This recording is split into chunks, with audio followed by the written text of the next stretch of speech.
clearly pinabayaan. Obvious naman. Obvious naman. So kamukha din ng mga inabandona na. No, pero dahil may mga kaso na rin, wala na rin. Hindi na makakapagkontrata sa DPWH. 2021 pa Ma'am, cellphone pakibaba po. sinimulan. So, 5 taon na naman.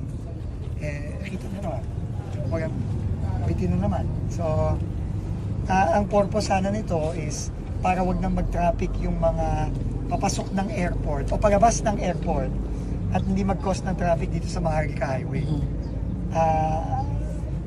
Pero hindi natapos. So, ang komplikasyon ng dito, Diskaya project pala ito. Alpha Omega ito. So, tino-terminate na namin. So, ngayong February, mapabid na natin ang bago.